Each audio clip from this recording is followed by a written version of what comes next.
تو حوصلے ہمت کے ساتھ آپ کھڑے ہوں گے جو یہاں بیٹھے ہیں نوجوان، تو پاکستان کھڑا ہوگا. اور میں شاید بالکل صحیح جگہ پہ بات کر رہا ہوں. یہاں وہ لوگ بیٹھے ہیں جن کے اجداد جب یہاں آئے تھے تو ان کے پاس پورا ایک ویژن تھا، خواب تھا، اس کی تعبیر کرنی تھی. جاوید حنیف بھائی سے بات کر چکے ہیں. وہ بات کر رہے تھے دو پاکستانوں کی، ایک جناح کے پاکستان کی، ایک بھٹو کی پاکستان کی.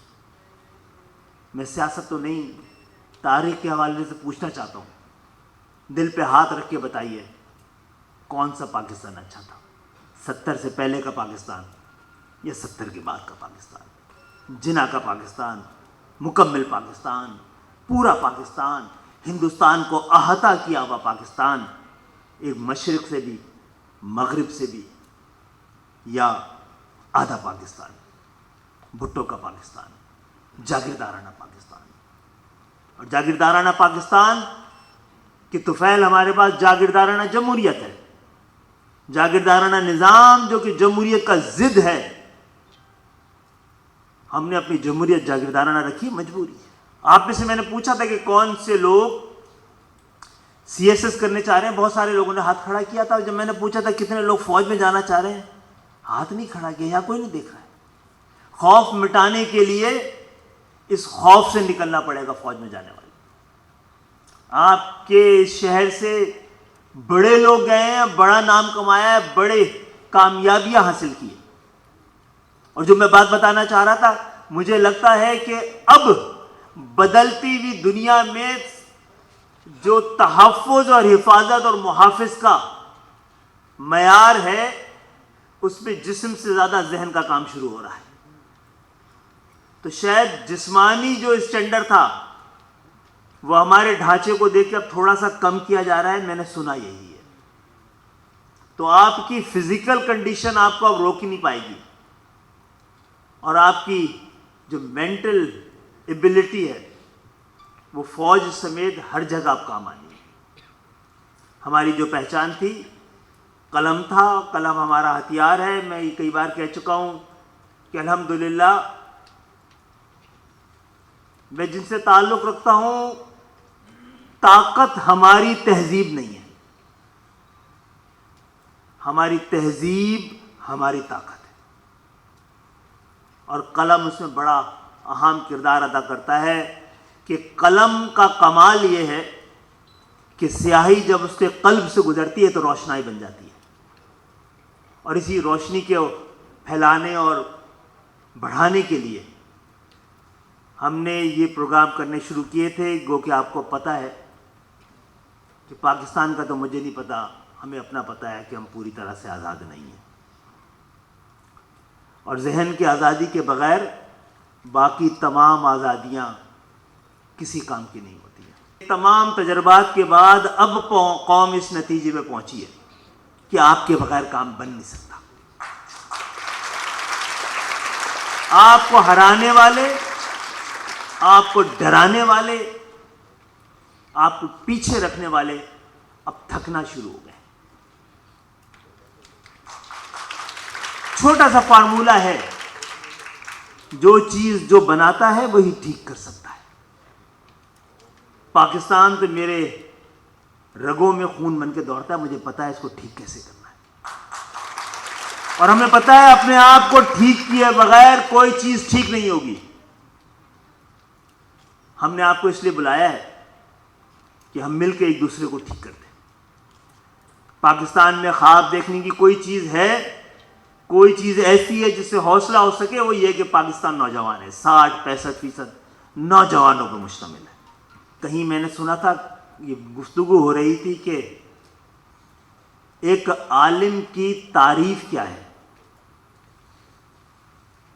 کسی نے کہا عالم وہ ہوتا ہے، اور مجھے ایسے ہی لیڈرز چاہیے یہاں سے. عالم وہ ہوتا ہے جو امتحان کے وقت سب سے آگے اور انعام کے وقت سب سے پیچھے ہو. اور ایسے ہی بہت سارے عالموں کے ساتھ ہماری یہ تحریک آگے بڑھتی رہی ہے. اس میں کچھ کمی آ رہی ہے. ہمیں آپ کی ضرورت ہے. سچائی یہ ہے کہ ہمارا دنیا میں کبھی بھی ملک نے ترقی نہیں کیا ہے, خطہ ترقی کرتا ہے. ہمارا خطہ بھی بڑی تیزی سے ترقی کر رہا ہے. ایک جزیرہ ہے پاکستان افغانستان کے نام کا, جس نے قسم کھائی ہوئی ہے.